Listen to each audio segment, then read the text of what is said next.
Hello friends, welcome back to my channel. ഇന്ന് കാണാൻ പോകുന്നത് 3 BHK എന്ന് പറയുന്ന പുതിയ മൂവിയുടെ എക്സ്പ്ലനേഷനാണ്. സ്റ്റാർട്ടിങ്ങിൽ തന്നെ വാസുദേവൻ എന്ന് പറയുന്ന അച്ഛനെ കാണിക്കുന്നു. അദ്ദേഹത്തിന്റെ ഭാര്യയുടെ പേര് ശാന്തി എന്നാണ്. ഇവർക്കൊരു ആൺകുട്ടിയും പെൺകുട്ടിയുമാണുള്ളത്. ആൺകുട്ടിയുടെ പേര് പ്രഭു എന്നാണ്. പ്രഭു ആണ് ഈ കഥയിലെ നായകൻ. പെൺകുട്ടിയുടെ പേര് ആർത്തി. വാസുദേവന് പണ്ട് തൊട്ടേയുള്ള ഒരു ആഗ്രഹമാണ് എങ്ങനെയെങ്കിലും സ്വന്തം വീട് കെട്ടണമെന്ന്. കാരണം അവരിപ്പോൾ താമസിക്കുന്നത് വാടക വീട്ടിലാണ്. അവരിപ്പോൾ താമസിക്കുന്ന സിറ്റിയിൽ തന്നെ മക്കളെല്ലാം വലുതാകുന്നതിന് മുന്നേ ഒരു വീട് കെട്ടണം. അതാണ് ഏറ്റവും വലിയ ആഗ്രഹം. മകനാണെങ്കിൽ +2 പഠിക്കുന്നു. മകളാണെങ്കിൽ ഇപ്പോൾ 9ാം ക്ലാസ്സിലാണ്. ഇവർ വർഷം വർഷം ഓരോരോ വീടായിട്ട് മാറുകയാണ് ചെയ്യാറ്. അപ്പോൾ മകൾ ചോദിക്കുന്നുണ്ട്, അച്ഛാ നമ്മൾ മിഡിൽ ക്ലാസ് ആണ്, ഓക്കെ ആണ്, അതിന് ഇങ്ങനെ എപ്പോഴും ഇങ്ങനെ വീട് മാറിക്കൊണ്ടിരിക്കുകയാണോ ചെയ്യേണ്ടത്? നമ്മളെപ്പോഴും അച്ഛൻ സ്വന്തം വീട് കെട്ടുക എന്ന് ചോദിക്കുമ്പോൾ അച്ഛനും അവളെ ആശ്വസിപ്പിക്കുകയാണ്, മോളെ എന്തായാലും നമ്മൾ സ്വന്തം വീട് കെട്ടും. ആദ്യം ഇപ്പം അച്ഛനൊരു ഐഡിയ പറഞ്ഞു കൊടുക്കുകയാണ്. അച്ഛൻ നമുക്കൊരു പ്ലാൻ ഉണ്ടാക്കാം. അച്ഛൻ്റെ സേവിങ്സ് ഇപ്പം അച്ഛൻ്റെ കയ്യിലുള്ളത് എത്രയാണെന്ന് ചോദിക്കുമ്പോൾ 7 ലക്ഷം രൂപ അച്ഛൻ്റെ കയ്യിലുണ്ട്. അച്ഛൻ ഇത്ര കാലം സേവ് ചെയ്ത് വെച്ച എമൗണ്ട് ആണിത്. അമ്മയുടെ കയ്യിലും കുറച്ച് സ്വർണ്ണമെല്ലാം ഉണ്ടെന്ന് പറയുന്നു. അത് വിൽക്കുകയോ പണയം വെക്കുകയോ ചെയ്യുകയാണെങ്കിൽ ഒരു 3 ലക്ഷം രൂപ വരെ കിട്ടും. 15 ലക്ഷം രൂപയാണ് അവർക്ക് ആവശ്യമുള്ളത്. ഇനിയും ബാക്കി ഒരു 5 ലക്ഷം രൂപ അവരെങ്ങനെയെങ്കിലും സേവ് ചെയ്ത് വെക്കേണ്ടതായിട്ടുണ്ട്. അപ്പോൾ മാസം മാസം കുറച്ച് എമൗണ്ട് നമ്മൾ ചേർത്ത് വെക്കുകയാണെങ്കിൽ തീർച്ചയായിട്ടും ഒരു കൊല്ലത്തിനുള്ളിൽ നമുക്ക് സക്സസ് ആവാനായിട്ട് കഴിയും. 15 ലക്ഷം രൂപ നമ്മൾ വിചാരിച്ച പോലെ തന്നെ നമ്മളെ കൊണ്ട് ചേർത്ത് വെക്കാനും നല്ലൊരു വീട് വാങ്ങാനും കഴിയും. അച്ഛനും അതിന് ഓക്കെ പറയുന്നുണ്ട്. അച്ഛൻ അക്കൗണ്ട്സ് എല്ലാം നോക്കുകയാണ് ഒരു കമ്പനിയിൽ. അച്ഛൻ്റെ ജോലി അതാണ്. ആ കുടുംബത്തിലുള്ള ആകെ ഒരു വരുമാനം എന്ന് പറയുന്നത് നായകൻ്റെ ഇത് മാത്രമാണ്. പ്രഭുവിനെ പഠിപ്പിക്കുന്നത് ഒരു പ്രൈവറ്റ് സ്കൂളിലാണ്. 10th മാർക്ക് കുറവായിരുന്നു. പിന്നെ മാത്രമല്ല നല്ലൊരു വിദ്യാഭ്യാസം മകന് കിട്ടണമെന്ന് പറഞ്ഞിട്ടാണ് +2 പ്രൈവറ്റ് സ്കൂളിൽ പഠിപ്പിക്കുന്നത്. ആദ്യ ആണെങ്കിൽ ഗവൺമെൻറ് സ്കൂളിലാണ്. അവൾ 9th പ്രഭു ഒരു ആവറേജ് സ്റ്റുഡൻ്റ് എന്ന് തന്നെ പറയാം. അവൻ എത്ര പഠിച്ചിട്ടും വീട്ടുകാർ വിചാരിക്കുന്ന മാർക്കൊന്നും അവനെ കൊണ്ട് സ്കോർ ചെയ്യാനായിട്ട് സാധിക്കുന്നില്ല. പക്ഷേ എങ്കിലും അച്ഛൻ്റെ കഷ്ടപ്പാടെല്ലാം കണ്ടിട്ട് എങ്ങനെയെങ്കിലും കഷ്ടപ്പെട്ട് പഠിക്കണമെന്ന് പറഞ്ഞ് അവനവൻ്റെ മാക്സിമം അവനെ കൊണ്ടാവുന്ന വിധം അവൻ പ്രയത്നിക്കുന്നുണ്ട്. ആദ്യം പറഞ്ഞതുപോലെ അച്ഛനാണെങ്കിൽ അച്ഛൻ്റെ ആദ്യത്തെ മാസം കുറച്ച് കാശെല്ലാം സേവ് ചെയ്ത് അത് വീട് പണിക്ക് വേണ്ടിയിട്ട് മാറ്റി വയ്ക്കുകയാണ്. മറ്റൊരു ഭാഗത്ത് നായകൻ്റെ ഭാര്യയും നായകനെ ഹെൽപ്പ് ചെയ്യുന്നുണ്ട്. വീട്ടിൽ തന്നെ പലഹാരങ്ങളെല്ലാം ഉണ്ടാക്കി അത് പുറത്ത് സെയിൽ ചെയ്യുന്നു. അതിലൂടെ കുറച്ച് കാശും ഇവർക്ക് കിട്ടുന്നു. അതും വീടിന് വേണ്ടിയിട്ടാണ് മാറ്റി വെക്കുന്നത്. പ്രഭുവിൻ്റെ സ്കൂളിൽ നിന്നും വാസുദേവിന് ഫോൺ കോൾ വരികയാണ്. അവൻ അങ്ങനെ നന്നായിട്ട് പഠിക്കുന്നൊന്നുമില്ല. കഴിഞ്ഞ എക്സാമിൽ അവൻ ഫെയിൽ ആയിരിക്കുകയാണ്. കമ്പ്യൂട്ടറിലൊന്നും അവന് ഒട്ടും തന്നെ മാർക്കില്ല എന്നൊക്കെയാണ് പറയുന്നത്. ഇനിയൊരു എക്സാമിൻ്റെ റിസൾട്ട് കൂടി നോക്കും. അതിലും അവൻ ഫെയിൽ ആവുകയാണെങ്കിൽ പിന്നെ ഈ സ്കൂൾ വിട്ട് തന്നെ അവനെ പുറത്തേക്ക് അയക്കുമെന്ന് പറയുന്നു.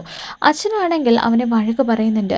എടാ, നിന്റെ കാശ് തന്നിട്ടാണ് പഠിപ്പിക്കുന്നത്, അതുകൊണ്ട് നീ ഇനി പഠിക്കാൻ നോക്ക്. നമ്മുടെ കുടുംബത്തിൻ്റെ ഭാവി തന്നെ ഉള്ളത് നിന്റെ കയ്യിലാണ്. പിന്നെ ഈ പ്രൈവറ്റിൽ പഠിപ്പിക്കുന്നതിൻ്റെ ഉദ്ദേശം നീ നന്നായിട്ട് പഠിക്കണമെന്ന് പറഞ്ഞിട്ടല്ലേ. നല്ലൊരു ഗവൺമെൻറ് കോളേജിൽ സീറ്റ് കിട്ടണമെങ്കിലും നീ നന്നായിട്ട് തന്നെ പഠിക്കണമെന്നെല്ലാം പറഞ്ഞ് അവനെ ഉപദേശിക്കുന്നുണ്ട്. അങ്ങനെ പ്രഭുവിൻ്റെ സ്കൂളിൽ തന്നെ ഐശ്വര്യ എന്ന് പറയുന്ന ഒരു പെൺകുട്ടിയുണ്ട്. അവനും ഇവൾക്കും 2 പേർക്കും മാർക്സ് എല്ലാം ഭയങ്കര കുറവാണ്. അതുകൊണ്ട് എടാ നമുക്ക് ട്യൂഷനിലേക്ക് പോകാം, അവിടെ പോയിട്ട് പഠിക്കാമെന്ന് പറയുന്നു. രണ്ടുപേരും ട്യൂഷനിലേക്ക് പോവുകയും പിന്നീട് നായകൻ എഴുതുന്ന എക്സാമിൽ അവൻ വിജയിക്കുകയും ചെയ്യുന്നു. അങ്ങനെ ഒടുവിൽ ഫൈനൽ എക്സാം എത്തിയിരിക്കുന്നു. ഐശ്വര്യയുടെ മുഖത്ത് ഭയങ്കര ടെൻഷൻ ഉണ്ടായിരുന്നു. ആ ഒരു ടെൻഷനോട് കൂടിയിട്ടാണ് എക്സാം എഴുതാൻ വേണ്ടി പോകുന്നത്. നായകനും എക്സാം ഹാളിൽ ചെന്നിരുന്നതും അവൻ എന്ത് എഴുതണമെന്ന് അറിയുന്നില്ല. പഠിച്ച കാര്യങ്ങളെല്ലാം തന്നെ മറന്നു പോകുന്ന പോലെയെല്ലാം തോന്നുന്നു. ഒടുവിൽ എങ്ങനെയെല്ലാമോ അവൻ എക്സാം എഴുതുന്നുണ്ട്. എക്സാമിന് ശേഷം നായകനോട് ഐശ്വര്യ വന്ന് ചോദിക്കുന്നുണ്ട്, എങ്ങനെയുണ്ടായിരുന്നു എക്സാം എന്ന്. എനിക്കറിയില്ല, എന്താവും എന്തോ, എനിക്ക് ഭാവിയെക്കുറിച്ച് ആലോചിക്കുമ്പോൾ നല്ല പേടിയുണ്ടെന്ന് പറയുന്നു. നീ പേടിക്കൊന്നും വേണ്ട, റിസൾട്ട് വരില്ലേ, നമുക്ക് നോക്കാം, നീ കൂളായിട്ടിരിക്കുമെന്ന് പറഞ്ഞിട്ട് അവനെ ആശ്വസിപ്പിക്കുകയാണ്. അങ്ങനെ ഒരു മാസത്തിന് ശേഷം ഇപ്പോൾ റിസൾട്ട് ഡേ ആണ്. റിസൾട്ട് നോക്കാൻ വേണ്ടി ഐഷുവും പ്രഭുവും കൂടി പോകുന്നു. അങ്ങനെ റിസൾട്ട് നോക്കുമ്പോൾ നമ്മുടെ പ്രഭു പാസ്സായിരിക്കുന്നു. പക്ഷെ ഐശ്വര്യ അതിൽ ഫെയിലായിരിക്കുന്നു. അവൾ ഭയങ്കര സങ്കടത്തോട് കൂടിയിട്ടാണ് അവിടെ നിന്നും പോകുന്നത്. നമ്മുടെ പ്രഭു പാസ്സായാലും അവനൊരു സമാധാനം തോന്നുന്നില്ല. കാരണം അവന് മാർക്ക് വളരെ കുറവാണ്. ഇനിയിപ്പോൾ ഗവൺമെൻറ് കോളേജിലൊന്നും സീറ്റ് കിട്ടില്ല. ഇനി പോവുകയാണെങ്കിൽ തന്നെ പ്രൈവറ്റിലേ പോകാൻ കഴിയുള്ളൂ. അച്ഛനാണെങ്കിലും മോനെ കുഴപ്പമില്ല, നമുക്ക് വീട് കിട്ടാൻ വേണ്ടിയിട്ട് കുറച്ച് കാശ് നമ്മൾ മാറ്റി വെച്ചിട്ടുണ്ടല്ലോ, ആ ഒരു കാശെടുത്ത് പഠിക്കാം, നീ ഒന്നും കൊണ്ടും പേടിക്കണ്ട എന്ന് പറഞ്ഞ് അവനെ സമാധാനിപ്പിച്ച് അവൻ്റെ ഭാവിയാണ് മുഖ്യമെന്ന് പറഞ്ഞിട്ട് അവനെ കോളേജിലേക്ക് കൊണ്ടുവരുന്നു. ഒരു വലിയ പ്രൈവറ്റ് കോളേജിലാണ് കൊണ്ടുവരുന്നത്. നായകനെ മെക്കാനിക് എടുക്കണമെന്നാണ് ആഗ്രഹം. പക്ഷേ അഡ്മിഷന് വേണ്ടി വന്ന സമയത്ത് അവിടുത്തെ സാർ പറയുന്നുണ്ട്, ഇനി കമ്പ്യൂട്ടറിലാണ് കാര്യമുള്ളത്, ഇനിയുള്ള കാലമെല്ലാം കമ്പ്യൂട്ടറിൻ്റെതായിരിക്കും, അതുകൊണ്ട് IT ജോബ്സുമായിട്ട് ബന്ധപ്പെട്ട കോഴ്സ് എടുക്കാനാണ് പറയുന്നത്. അച്ഛനും ആ വർത്തമാനമെല്ലാം കേട്ടിട്ട് ഇംപ്രസ് ആവുന്നു. മോനെ നീ ഞാൻ പറയുന്നത് കേൾക്കുക, IT ഫീൽഡ് ചൂസ് ചെയ്യുക, അവർ പറയുന്നത് കേട്ടില്ല എന്ന് പറഞ്ഞ് നായകനെ നിർബന്ധപൂർവ്വം IT ഫീൽഡിലേക്ക് വിടുകയാണ്. അങ്ങനെ നായകൻ കോളേജിൽ ജോയിൻ ചെയ്യുന്നുണ്ട്. കോളേജിലെല്ലാം പോകുന്നു. അപ്പോഴാണ് ഐശ്വര്യയുടെ ഓർമ്മ വരുന്നത്. അങ്ങനെ ഐശ്വര്യയുടെ വീടിൻ്റെ അവിടേക്ക് പോയി നോക്കുന്ന സമയത്ത് ആ വീടെല്ലാം പൂട്ടിയിട്ട് അവരെവിടേക്ക് പോയിരിക്കുകയാണ്. അടുത്തെല്ലാം അന്വേഷിച്ച് നോക്കുന്നുണ്ട്. അവളെ പറ്റിയിട്ട് ഒരു വിവരവുമില്ല. നായകൻ്റെ കോളേജിൽ നായകൻ്റെ ഒരു ബെസ്റ്റ് ഫ്രണ്ടിനെയും കിട്ടുന്നു. അങ്ങനെ നായകൻ അവിടെ ഫസ്റ്റ് സെമസ്റ്റർ എക്സാം എഴുതുന്നുണ്ട്. പക്ഷെ ഒരു അറിയർ ഉണ്ടാകുന്നു. അവൻ്റെ സുഹൃത്തിന് 3 അറിയേഴ്സാണുള്ളത്. പക്ഷെ ഈ ഒരു കാര്യം വീട്ടുകാരോട് എങ്ങനെ ചെന്ന് പറയും? അവർ എത്ര കഷ്ടപ്പെടും? അതുകൊണ്ട് സപ്ലിമെൻ്ററി എക്സാം എഴുതാനുള്ള ഫീസിനുള്ള വക താൻ തന്നെ കണ്ടെത്തണമെന്ന് പറഞ്ഞ് നായകൻ്റെ സുഹൃത്തും കൂടി കോളേജെല്ലാം കഴിഞ്ഞ് ബാക്കി വൈകുന്നേരം കുറച്ച് സമയം ഉണ്ടാകുമ്പോൾ അവിടെ പണിക്ക് വേണ്ടി പോകും. ഒരു മാസമെല്ലാം ജോലിക്ക് പോകുന്നുണ്ട്. അതിൽ നിന്ന് കിട്ടുന്ന കാശ് സപ്ലിമെൻ്ററി ഫീസായിട്ട് കൊടുക്കുന്നു. ബാക്കിയുള്ള കാശ് വെച്ച് അവൻ ബുക്സ് എല്ലാം വാങ്ങിക്കുന്നു. പക്ഷെ ഒരു ദിവസം അവൻ്റെ അച്ഛൻ ഈ ഒരു കാര്യം കണ്ടെത്തുന്നുണ്ട്. അവനിങ്ങനെ ജോലിക്ക് പോകുന്നു എന്നുള്ളത്. കോളേജ് കഴിഞ്ഞ് നീ ജോലിക്ക് പോകുന്നു എന്നുള്ള കാര്യം എനിക്ക് മനസ്സിലായിട്ടുണ്ട്. നീ പക്ഷെ അച്ഛനെ പോലെ നീ മാറരുത്. എന്നെ പോലെ നീ ഒരിക്കലും കഷ്ടപ്പെടരുത് എന്ന് പറഞ്ഞിട്ടാണ് ഇത്രയും കാശ് കൊടുത്ത് നിന്നെ പഠിപ്പിക്കുന്നത്. എന്ത് കഷ്ടമായിരുന്നാലും നീ എന്നോട് പറ. ആ ഒരു കഷ്ടമെല്ലാം ഞാൻ ഏറ്റെടുത്തോളാം. നിനക്ക് അതിനുള്ള സൊല്യൂഷന് ഞാൻ തന്നോളാം. കാശിന് വേണ്ടിയിട്ട് പോയി ഇപ്പോൾ ജോലി നോക്കേണ്ട മോനെ.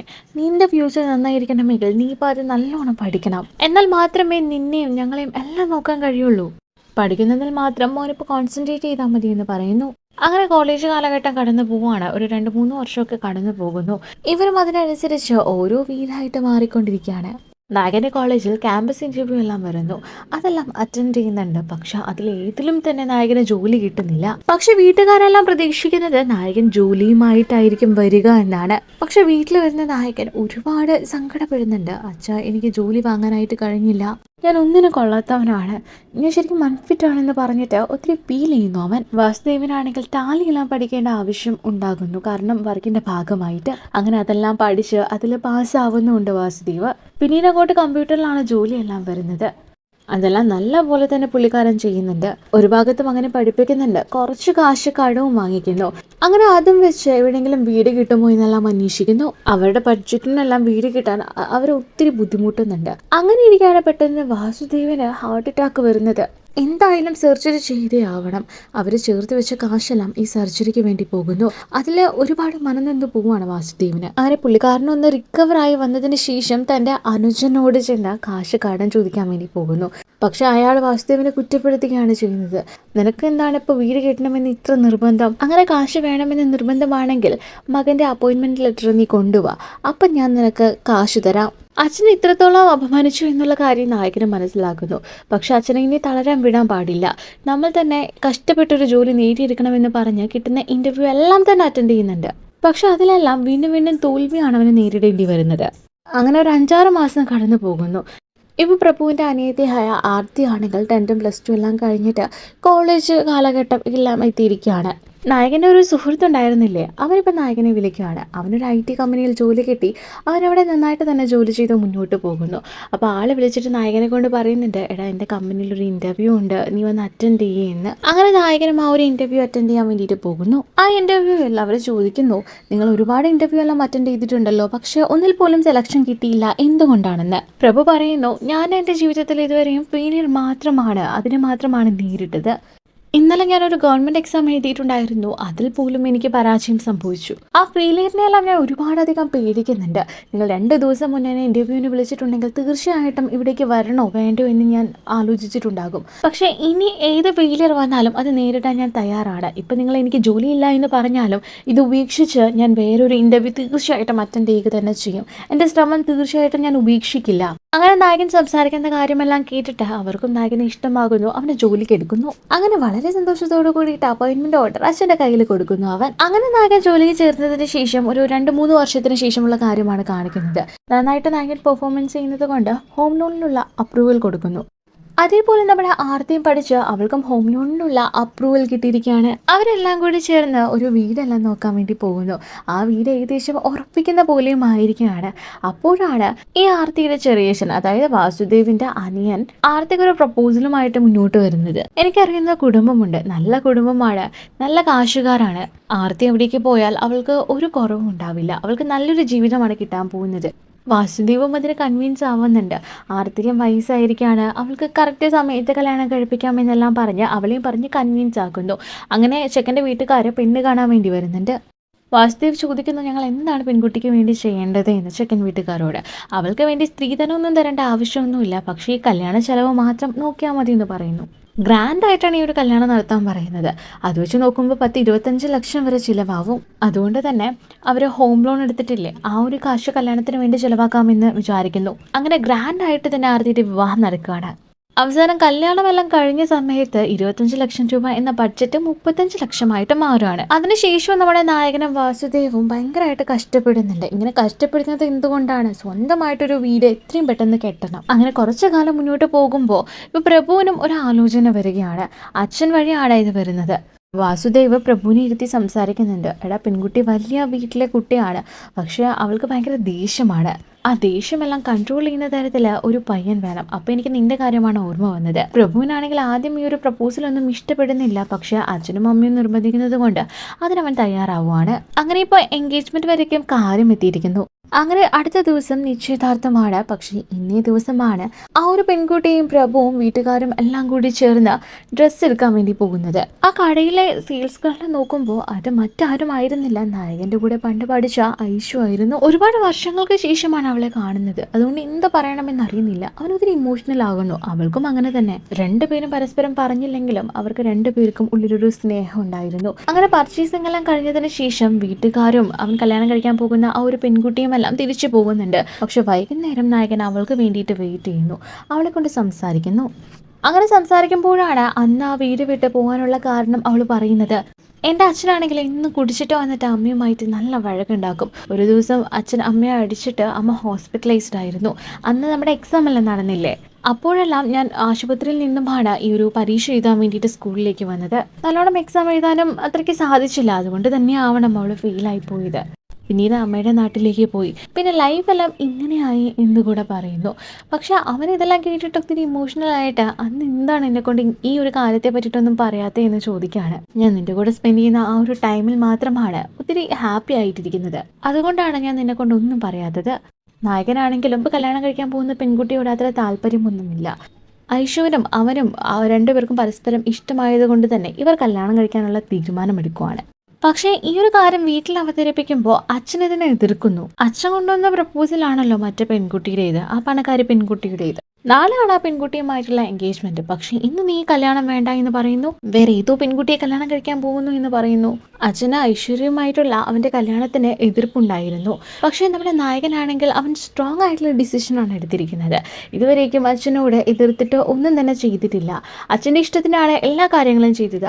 ആദ്യമായിട്ട് അവൻ്റെ ഇഷ്ടത്തിന് ചെയ്ത ഒരേ ഒരു കാര്യമാണ് ഐശ്വര്യ വിവാഹം കഴിച്ചത്. അവൻ്റെ ലൈഫ് നന്നായിരിക്കണമെങ്കിൽ അവൾ വിവാഹം കഴിച്ചാൽ മാത്രമേ അത് നന്നായിരിക്കുള്ളൂ, അവൻ്റെ ഫ്യൂച്ചർ നന്നായിട്ട് പോവുള്ളൂ. അങ്ങനെ അവളെ കല്യാണം കഴിച്ച് നല്ലൊരു കുടുംബജീവിതം നയിക്കുന്നു. അച്ഛൻ പറയുന്നത് കേൾക്കാതെയാണ് അവൻ ഇങ്ങനെ ഒരു തീരുമാനം എടുത്തത്. അതുകൊണ്ട് തന്നെ അച്ഛൻ അവനോട് നേരെ വണ്ണം സംസാരിക്കുന്ന പോലുമില്ല. നായകനാണെങ്കിലും ഇവിടെ ഭയങ്കര പ്രഷറാണ്. അനിയത്തിയുടെ കല്യാണം കഴിപ്പിച്ച കടം അടച്ചു തീർക്കാനുണ്ട്, കുടുംബം നേരവണ്ണം നോക്കണം, പിന്നെ വീട് വാങ്ങാനുള്ള കാര്യങ്ങളും നോക്കണം. അങ്ങനെ ഭയങ്കര പ്രഷറോട് കൂടിയിട്ടാണ് അവൻ വർക്ക് ചെയ്യുന്നത്. വർക്ക് ചെയ്യുമ്പോൾ ആ ജോലി സ്ഥലത്ത് പോലും വൻ പ്രഷറാണ്. അങ്ങനെ ഒടുവിൽ ജോലിയെല്ലാം റിസൈൻ ചെയ്യണമെന്ന് തീരുമാനിക്കുന്ന ആ ഒരു സമയത്താണ് ഹോസ്പിറ്റലിൽ നിന്നും അവനൊരു ഫോൺ കോൾ വരുന്നത്. വേഗം തന്നെ അവിടേക്ക് പോകുന്നു. അവിടെ പോയി നോക്കുമ്പോൾ അനിയത്തിക്ക് സഹിക്കാൻ പറ്റാത്തത് കൊണ്ട് അവളുടെ ഭർത്താവിനെ തന്നെ അടിച്ചിരിക്കുന്നു. അയാളിപ്പോൾ ഹോസ്പിറ്റലിലാണ്. ആർത്തിയാണെങ്കിൽ അവളെ കല്യാണം കഴിപ്പിച്ച് കൊണ്ടുപോയ ആ ഒരു വീട്ടിൽ ഒരു അടിമയെ പോലെയായിരുന്നു അവർ ട്രീറ്റ് ചെയ്തത്. സ്വന്തം ഭർത്താവിൽ നിന്ന് പോലും ഭയങ്കര അവഗണനയാണ്. മോശമായിട്ടെല്ലാം അവളെ പറ്റി അയാൾ പറയുന്നു. ഒരു പെണ്ണിനെ എത്ര തന്നെ സഹിക്കാൻ കഴിയും? ഒടുവിൽ സഹിക്കാതെ ആയപ്പോൾ അവനെ ഇട്ട് അടിച്ചതാണ്. അവളെ വീട്ടിലേക്ക് കൊണ്ടുപോകുന്നു. അച്ഛനോടും അമ്മയോടും ഈ ഒരു കാര്യത്തെപ്പറ്റി പറഞ്ഞ് ഒരുപാട് കരയുന്നുണ്ട്. ആ സമയത്തെല്ലാം അവളെ ആശ്വസിപ്പിക്കുന്നത് ഐശ്വര്യയായിരുന്നു. ഇതെല്ലാം വാസുദേവൻ കാണുന്നു. പുള്ളിക്കൊരു ഗിൽറ്റി ഫീൽ ഉണ്ടാവുകയാണ്. കാരണം ഐശ്വര്യയോട് പോലും നേരവണ്ണം സംസാരിക്കത്തില്ല. പക്ഷെ പിറ്റേ ദിവസം തന്നെ ഐശ്വര്യയോട് വന്ന് നേരവണ്ണം സംസാരിക്കുന്നുണ്ട്. ആർത്തി നന്നായിട്ട് നോക്കിയതിൽ താങ്ക്സും പറയുന്നു. ഇപ്പോൾ ആർത്തിയും പ്രഭുവും കൂടിയിട്ട് നമ്മുടെ അച്ഛൻ്റെ അടുത്തേക്ക് വരുന്നു. പ്രഭു പറയുന്നു, അച്ഛാ, ഞാൻ ഇതുവരേക്കും എനിക്കിഷ്ടമല്ലാത്ത ജോലിയായിരുന്നു ചെയ്തത്. എനിക്കിഷ്ടമില്ലാത്തതെല്ലാം പഠിച്ചിട്ട് ഇഷ്ടമില്ലാത്തൊരു ജോലി ചെയ്ത് ഒരു മെഷീനെ പോലെ ജീവിക്കുന്നതിനേക്കാളും നല്ലത് എന്തുകൊണ്ടും എനിക്കിഷ്ടമുള്ള കാര്യം ഇനി ഞാൻ പഠിച്ചെടുക്കും. ആർത്തിയും വന്നിട്ട് അച്ഛനോട് പറയുന്നു, അച്ഛൻ ഞാൻ ഡിവോഴ്സിന് അപ്ലൈ ചെയ്തിട്ടുണ്ടെന്ന്. അങ്ങനെ ആദ്യം തൊട്ട് നമ്മുടെ നായകൻ മെക്കാനിക്കൽ എഞ്ചിനീയറിംഗ് പഠിക്കാൻ തുടങ്ങുകയാണ്. നായകനാണെങ്കിൽ ഒരു ഭാഗത്ത് സ്റ്റഡീസ് കണ്ടിന്യൂ ചെയ്യുന്നുണ്ട്. അതിനോടൊപ്പം പാർട്ട് ടൈം ആയിട്ട് ഒരു കമ്പനിയിലും വർക്കും ചെയ്യുന്നു. നായകന്റെ ഇഷ്ടപ്പെട്ട ജോലി അവസാനം സ്വന്തമാക്കുന്നു. ഒരു ന്യൂസ് പേപ്പർ കമ്പനിയിലെ മെഷീൻ തകരാറ് വന്നു. അതെല്ലാം നായകനാണ് നേരാക്കി കൊടുക്കുന്നത്. ജപ്പാനിൽ നിന്നും ആളുകളെ വരുത്തിപ്പിച്ച് ഇവിടെ ഇത് നേരാക്കണമെന്നാണ് പറഞ്ഞത്. പക്ഷേ സാറ് എത്ര ടാലൻറ്റഡ് പേഴ്സൺ ആണ്, ഇതെല്ലാം നേരാക്കിയില്ല എന്ന് ചോദിച്ച് അവർ അപ്രീഷിയേറ്റ് ചെയ്യുന്നു. മറ്റൊരു ഭാഗത്ത് ആർത്തിയാണെങ്കിലും ബാങ്ക് എക്സാം എല്ലാം എഴുതുന്നുണ്ട്. ഒപ്പം തന്നെ പാർട്ട് ടൈം ആയിട്ട് വർക്കും ചെയ്യുന്നു. ഒടുവിൽ അവൾക്ക് ഇഷ്ടപ്പെട്ട ജോലി നേടിയെടുത്തിരിക്കുന്നു. ഇപ്പോൾ 2 മക്കളും നല്ല ജോലിയിലേക്ക് എത്തിയിരിക്കുകയാണ്. അവർക്ക് ഇഷ്ടപ്പെട്ട പോലത്തെ ജോലി. 2 മക്കളും ഇപ്പോൾ കാശെല്ലാം സേവ് ചെയ്ത് വെച്ച് അച്ഛനും അമ്മയ്ക്കും എല്ലാവർക്കും ഇഷ്ടമാവുന്ന പോലത്തെ ആ ഒരു വീട് എന്നുള്ള സ്വപ്നം അത് സാക്ഷാത്കരിക്കാൻ വേണ്ടി പോവാണ്. അങ്ങനെ ഫാമിലി ആയിട്ട് ആ ഒരു വീട് കാണാൻ വേണ്ടി പോകുന്നു. വാസുദേവന്റെ ഒരുപാട് വർഷത്തെ സ്വപ്നമാണ് ഈ ഒരു വീട് എന്നുള്ളത്.